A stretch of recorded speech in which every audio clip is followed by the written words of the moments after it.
Bienvenidos al Gran Circo.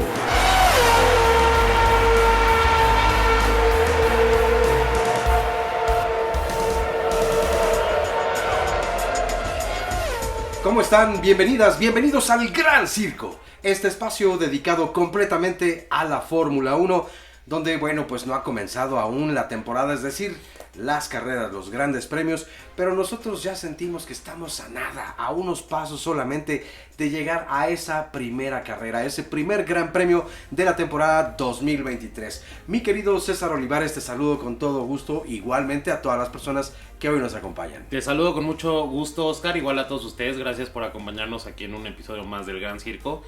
Y sí, ya a finales de febrero empieza la pretemporada y pocos días después tendremos la primera carrera. Entonces ya falta muy poco, afortunadamente, por las adiciones nuevas al calendario de la Fórmula 1 para este año.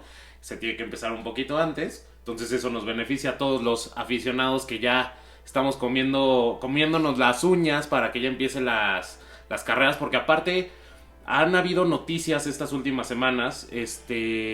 Hubo movimientos no solamente en el mercado de pilotos, no un piloto a otra escudería, sino también directores de equipo.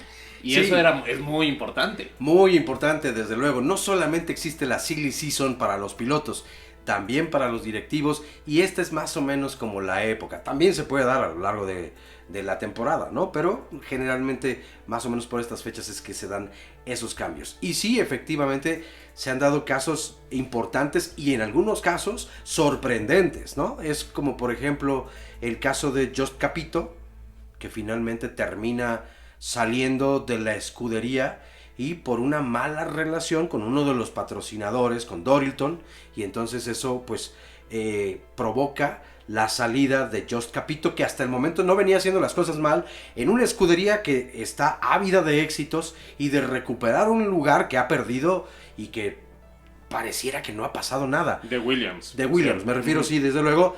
Y un Jost Capito que discreto, pero poco a poco comenzaba, yo creo que a levantar las naves. Y se veía ya cuando menos se acercaba un panorama un poco más cierto para la escudería inglesa. Que hasta el momento, pues bueno, ahí quedó. ¿Y quién llega en su lugar a Williams? James Bowles.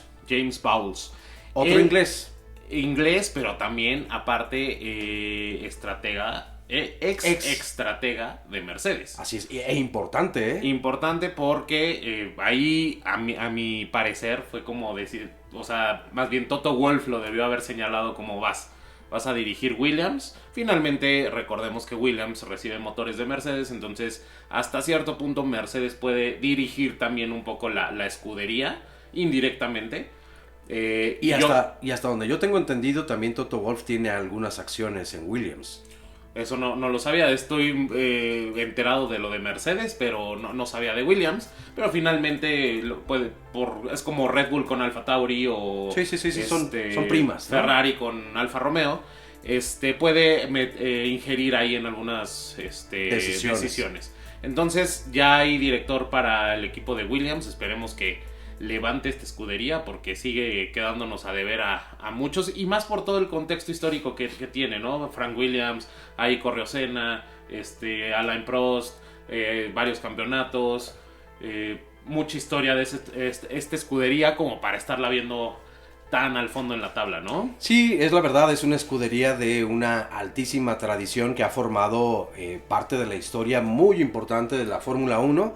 Y evidentemente tiene un lugar importante que ojalá recuperen porque pues sí son de esas escuderías añejas que además nació con un Frank Williams que lo apostó todo absolutamente. Por eso a Frank Williams pues en el momento en el que fallece es sensible su deceso porque fue un hombre que de verdad hizo mucho por la Fórmula 1, por el deporte, pero también por su escudería. O sea, a ver, cómo proporcionalmente todo lo que trabajó en favor de Williams, su escudería, lo hizo también en pro del deporte motor de la principal categoría, la Fórmula 1. Entonces, por eso yo creo que se le extraña en los puntos más altos o en los podios a la escudería de Williams, porque de verdad pues sí trajo historia importante, ¿no? Exactamente. Y Hablando de los jefes de equipo, también hubo otros cambios. Repasemos brevemente a todos los jefes que van a estar dirigiendo equipos este 2023. En Haas se queda el mismo, Gunther se queda al frente de Haas, pero con la diferencia que ahora va a tener a Nico Hülkenberg como piloto. Entonces vamos a ver cómo le va ahí, porque también la relación entre pilotos entre Nico Hülkenberg y Kevin Magnussen no es de la mejor. No. Han tenido sus roces, y unos roces muy intensos en el pasado. Entonces, a ver cómo se llevan ahorita. ¿Tú crees? A ver, vamos así nada más a la ligera. ¿Qué relación será más rijosa, complicada? ¿La de Nico Hülkenberg y Kevin Magnussen? ¿O en Alpine con los franceses? Se me fue en este momento. Son Gasly y Pierre Ocon. Gasly y Esteban Ocon. Definitivamente yo creo que van a sacar más chispas en Alpine por el temperamento y el carácter de ambos pilotos. Yo creo que incluso Kevin Magnussen y Nico Hülkenberg, aunque a lo mejor no son los mejores amigos, se respetan y van a conducir por el bien del equipo. No así en Alpine, que por cierto, que bueno que lo mencionas, sigue el mismo director, Otmar Szafnauer. Al frente de la escudería francesa. Y en McLaren también hay un cambio. Zak Brown, que venía dirigiéndolo, Zak Brown sigue adentro de McLaren, Sí. pero se está enfocando en otras categorías, digamos. Lo vemos muy metido ya en Indy, en NASCAR, todas esas categorías. Y en Fórmula 1 está Andrea Stella. Exactamente. Un gran ingeniero, estratega, ahora jefe de equipo, que ya tiene trayectoria desde hace muchos años en la Fórmula 1. Sí, la verdad es que es muy importante. A ver, no es fácil, ¿eh? O sea, hablar de una figura como Zak Brown, estás hablando de toda una institución. O sea, es más, yo creo que en este momento ya no podemos pensar a McLaren sin Zak Brown, Claro, honestamente. como en su momento fue, no sé, Ron Dennis, por ejemplo, para McLaren. Por supuesto. El Zak Brown actual ya es más o menos de ese calibre en cuanto a peso.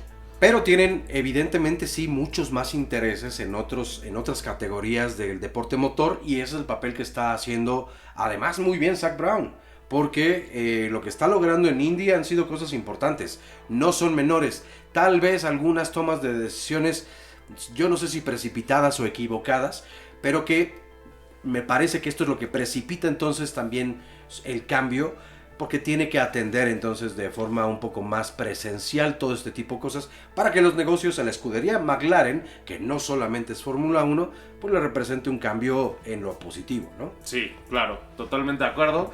Y de las noticias más grandes en cuanto a directores es la salida de Mattia Binotto de Ferrari, que ya se los veníamos diciendo. Aquí el señor ya anhelaba ese anuncio por parte de Ferrari, y por fin sale Mattia Binotto de Ferrari, deja la dirección y pasan a Frédéric Vasseur, quien dirigía Alfa Romeo, lo pasan a Ferrari y Alfa Romeo queda con la vacante.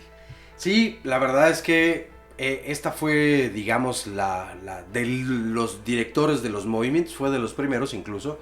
O sea, ya se sabía antes de que terminara la temporada. Ya se sabía, Mattia Binotto ya lo sospechaba por completo, pudo haber incluso dejado botado ahí el trabajo, no lo hizo. Mattia es una persona que quiere la escudería de Ferrari, ¿no? Y es un gran ingeniero, en ese sentido yo lo respeto muchísimo. A mí me pareció siempre que como director tomó decisiones muy equivocadas, muy precipitadas, y que ya su misma presión lo iba traicionando.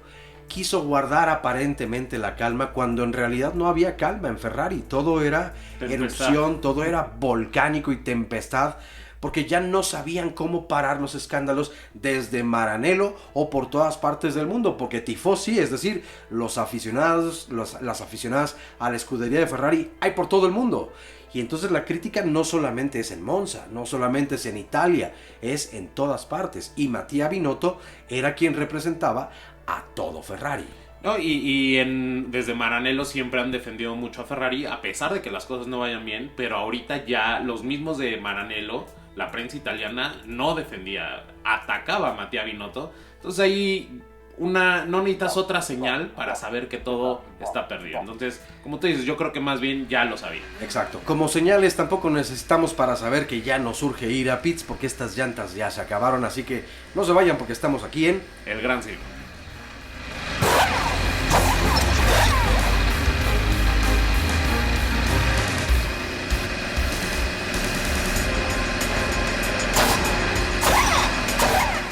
Ya estamos de regreso en este bloque 2 de este episodio del Gran Circo, donde estamos analizando a los que van a ser los jefes de equipo en esta temporada 2023. Exactamente. Y continuando, pues en Red Bull no hay muchos cambios. Sigue Christian Horner, que digo, yo creo que después del campeonato de Max Verstappen y el año pasado el de Max Verstappen y el de Red Bull, no habría por qué pensar que alguien más va a dirigir a la escudería austriaca, ¿cierto? No, en realidad no, en la dirección no, sin embargo el papel preponderante que juega un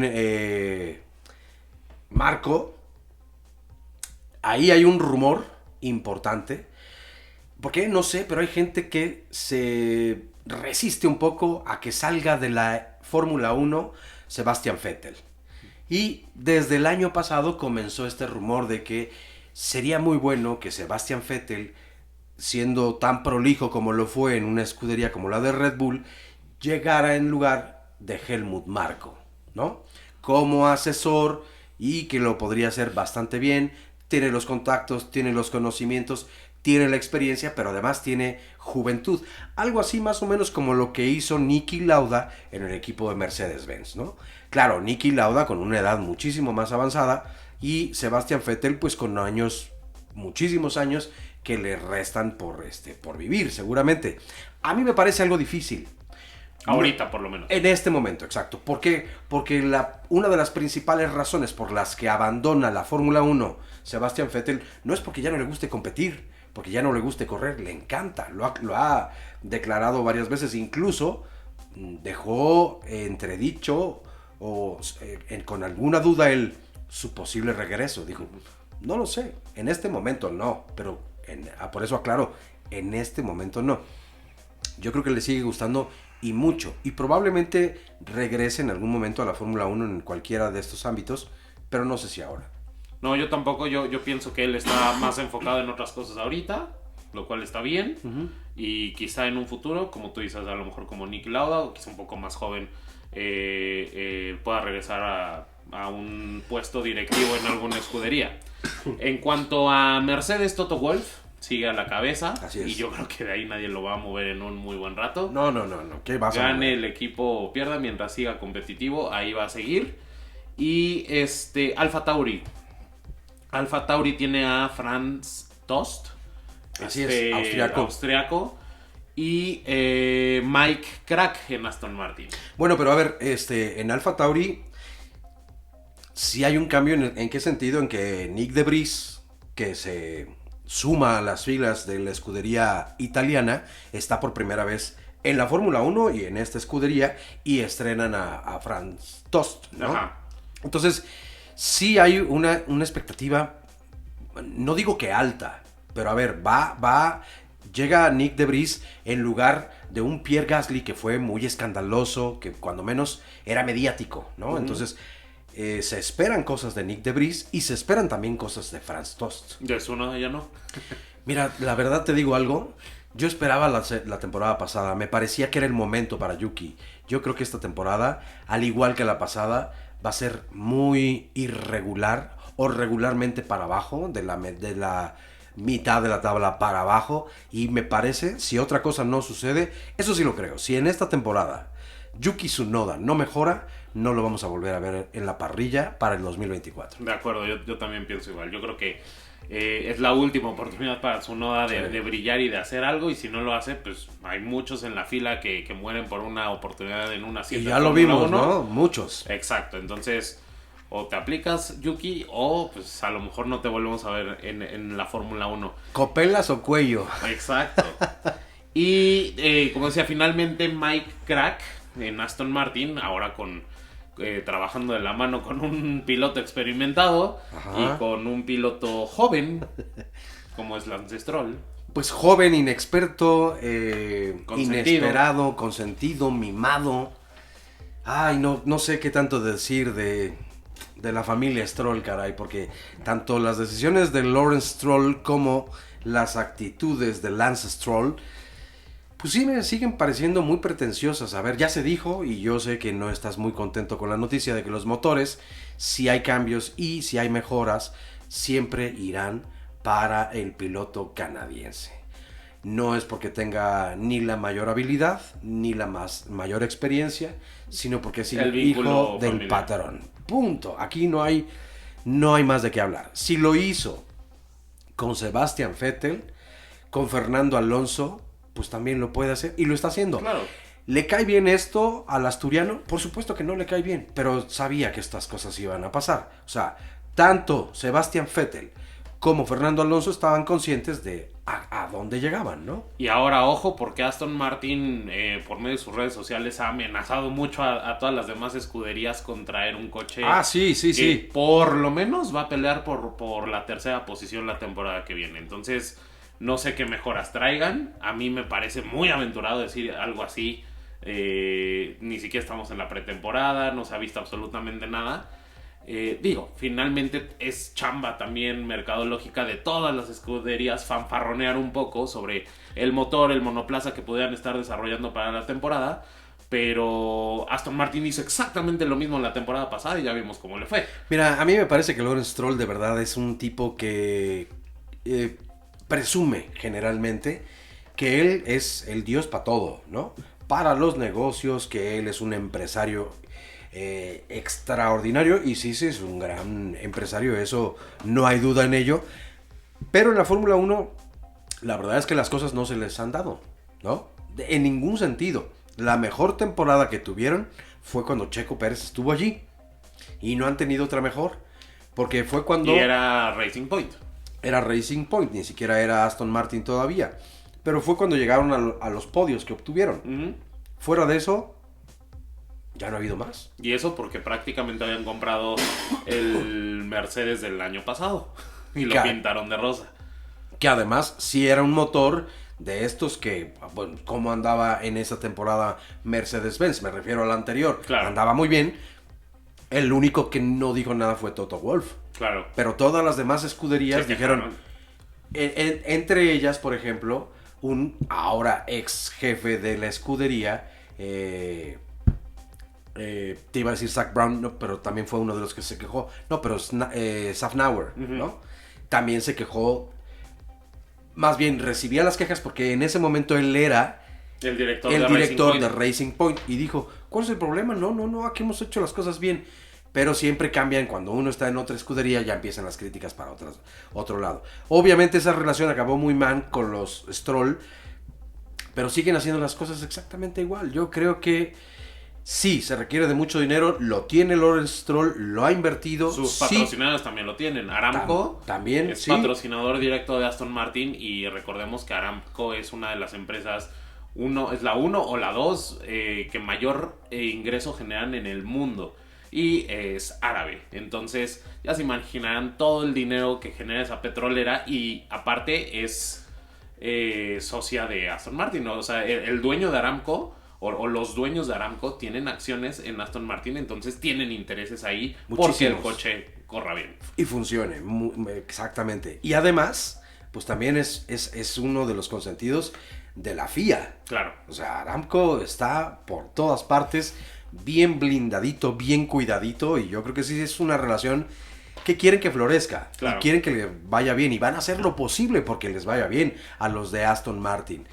Tienen a un piloto que es muy grande y que tiene todas las condiciones para lograr no un papel destacado, o sea, pues es bicampeón, así de fácil. Tiene toda la experiencia para desarrollar un coche. Tú a Fernando Alonso le pones un gran coche y Fernando Alonso lo puede sacar campeón, punto. Ahora, como escudería, por Lance Stroll yo no respondo. Sí, no. O sea, no, nadie. O sea, un lugar como, a ver, si tuvieran el gran coche que ellos presumen van a tener, y se dan las cosas, se logran, y Fernando encuentra este equilibrio, porque pues ya supimos, no lo van a dotar de las mejores condiciones, pero si lo logra y Fernando fuera campeón de la temporada 2023, dudo sería campeón de pilotos, pero dudo que de constructores lo pudieran conseguir. Sí, no, a Lance Stroll todavía le falta mucha experiencia, ser menos aventado. Además, como a nosotros nos faltan neumáticos frescos porque estos ya están cocinados, así que vamos rápido a pits y regresamos ¿a dónde? Aquí, al Gran Circo.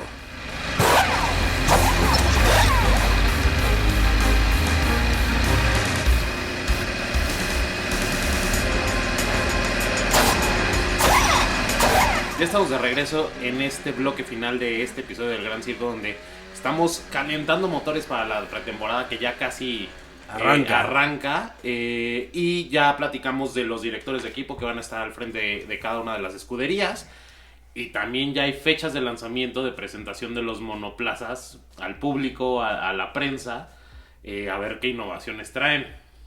Siempre es importante, yo creo que de esta fase de la temporada en la Fórmula 1, lo que más llama la atención es la livery, el diseño de los coches, la pintura, los logotipos, las marcas, algunas que se van, otras que llegan.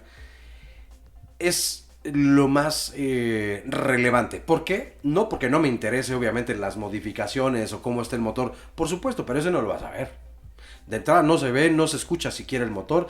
Hay escuderías que hacen videos donde presumen un poco más todo esto en justamente el lanzamiento, pero no todas. La mayoría, la verdad es que lo que hacen es ocultar lo más posible su coche. Algunos pintan solamente el coche o repintan el coche de la temporada anterior y así lo presentan. Ya la FIA, precisamente en torno a todo esto, se promulga diciendo, por favor, háganlo con un poco más de seriedad. Si estamos diciendo que van a lanzar el nuevo automóvil para esta temporada, de verdad que sea lo más cercano posible a lo que van a hacer. No estamos diciendo que saquen el coche exactamente ya como es, porque nos decía José Luis Vela, nuestro camarógrafo, editor y cuantas cosas más aquí del Gran Circo. Fanático de la Indy. Fanático de la IndyCar y su lechita. Nos decía, oye, también hay muchas cosas que a veces no se han registrado, entonces no patentes. Es posible, las patentes. Entonces, este es un tema no menor, bastante importante, donde las escuderías tienen que resolver legalmente muchas cosas para que se puedan dar. Claro. Porque a veces no lo puedes tú sacar como esto ya es, ¿no? Falta todavía un proceso. O por protección. Oye, luego. acabo de desarrollar una pieza nueva, todavía no está patentada y no quiero que me la copien. Por supuesto. Porque finalmente recordemos que todos estos diseños, todas estas innovaciones que se pudieran dar en los coches de Fórmula 1 no han tocado la pista. Todo es computadora, todo es datos, todo es simulación. Y por eso existe la pretemporada, para que ahí se ajusten, se ponga digamos, se setee todo el coche como debe hacer. Hacen pruebas de arrancada, de carrera, de sprint, de vuelta rápida, de absolutamente todo. Y todavía, pasando la pretemporada, surgen más modificaciones para la primera carrera y así a lo largo de toda la temporada. Entonces, toda la temporada. Digamos que las modificaciones, innovaciones es un cuento de no acabar en la Fórmula 1. Por eso son tan importantes los ingenieros y por eso tienen tantos ingenieros cada una de las escuderías, porque efectivamente los cambios no paran jamás. Exactamente, y por eso es que muchos también muestran poco, otros muestran algo.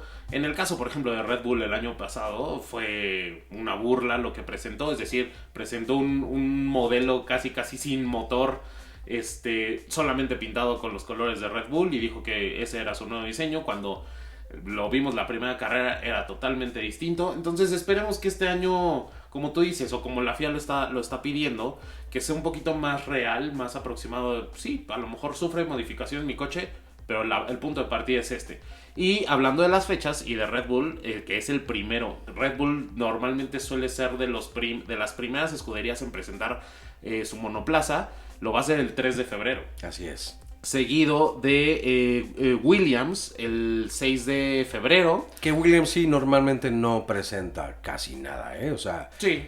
Es de las últimas escuderías, digo, cuando menos estos últimos años así lo ha hecho, de las últimas escuderías en presentar su monoplaza, porque no terminan, porque el presupuesto que tiene la escudería no es igual, por ejemplo, que del de Red Bull. Claro. Entonces, pareciera hasta contraproducente decir, oye, voy a ser una de las primeras escuderías en presentar a mi monoplaza, perdón, pues tú no tienes dinero. Entonces, lo que normalmente le pasó a la hija de... Claire Williams. A Claire Williams, es que no llegaba el coche, ¿te acuerdas Claro. en esa etapa? Pues no, porque está la entrega a punto apenas, porque no cuentan con los recursos. Entonces, sí, pareciera que entonces es en contra de sus deseos, pero más bien porque dicen, así acabamos ya con los rumores, que empiecen los demás y nada seguimos de la trabajando. presión. Seguimos trabajando, pero nada con la presión de que, oye, ¿ya llegó? No ha llegado aún. ¡Ay, cómo! Claro. Eso yo creo que a veces les genera un poco más de crítica. El tenerlo así como, ya presentamos cualquier cosa, ya se lavan las manos y es, al rato llega lo bueno, ¿no? Exactamente. El 11 de febrero va Alfa Tauri, quienes normalmente siempre sí presentan algo muy, muy real. Mucho más cercano, exacto. Y el 13, Aston Martin, que ellos les gusta tirar la casa por la ventana Sí, con sí, las sí. presentaciones. Qué raro, porque también para ese mismo día McLaren tiene anunciada su presentación. Entonces, digo raro porque sí, como Aston Martin normalmente tira la casa por la ventana, entonces McLaren también le gusta. es como, te voy a bajar, ¿no? Tu presentación. O sea, aquí sí es una lucha ya Claro. de dos escuderías muy importantes en ese sentido. Ambas inglesas. Ambas inglesas, ambas poderosas. Yo diría que más McLaren, desde luego, pero bueno, con lo que acabas de mencionar de Aston Martin, que vienen con recursos para este año y donde se presumen grandes cosas, pues no sé por qué eligieron el mismo día, pero ese día va a ser importante, evidentemente. Exactamente. Entonces Aston Martin y McLaren el 13 y consecutivamente el 14 Ferrari. El 15 Mercedes y Alpine el 16 de febrero. Todos El en mejor febrero. día del mundo, el mejor día del mundo, 16 de febrero, no lo olviden jamás. ¿Por qué? No, nada más. Ah, bueno, está bien. Ese día es mi cumpleaños. Ah, está bien. Entonces, es una fecha importantísima. Y con la presentación de Alpine. Sí, Muy bien. eso no es lo bueno, pero en fin. Pero finalmente va a haber varios días donde vamos a estar conociendo monoplazas, así que no... Sí, porque faltan todavía Alfa Romeo y Haas. Sí, que no hay fecha todavía. Alfa Romeo lo ha venido manejando desde las últimas dos o tres temporadas, que lo presentan justamente cuando se inicia la pretemporada, ya en circuito. Alfa Romeo trae esa usanza, entonces yo creo que a lo mejor el Alfa Romeo de este año lo vamos a conocer hacia el 23 de febrero, que es la pretemporada, el inicio de la pretemporada en Bahrein. Y Haas, que todavía no hay fecha.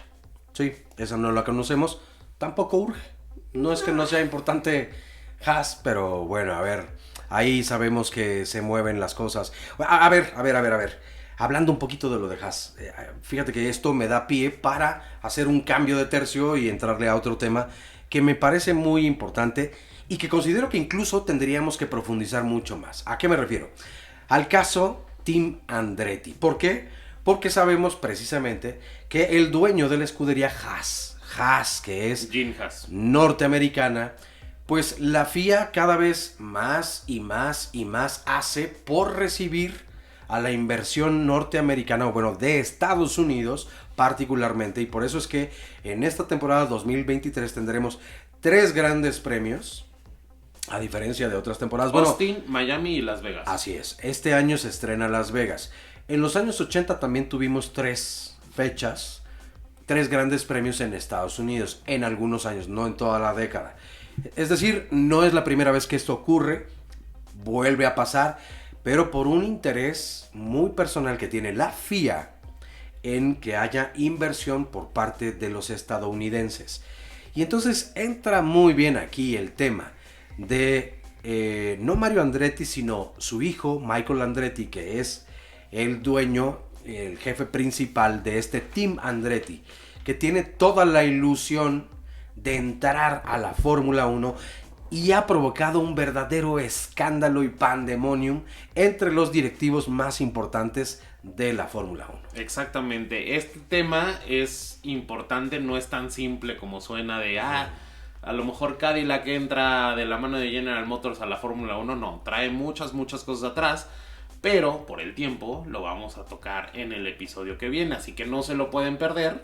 Suscríbanse a nuestro canal de YouTube, estamos como elgrancirco.podcast y por favor síganos en nuestras redes sociales, nos encuentran en Facebook, Twitter, Instagram y TikTok como @elgrancirco.podcast y además nos pueden escuchar en donde.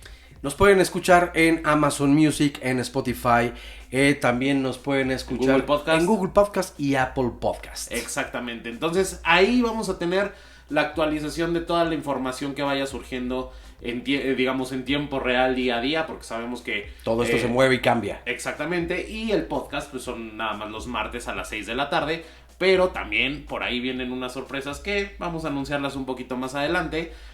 Entonces, por favor, no se pierdan cada episodio nuevo del Gran Circo cada martes a las 6 de la tarde. Suscríbase y síganos en redes sociales. Exactamente, y aquí tendremos entonces la continuación de este tema Team Andretti el próximo martes en el Gran Circo. Y recuerden siempre entonces, pues vivir una vida plena, que tengan una extraordinaria semana y siempre manejen sus vidas con cuidado.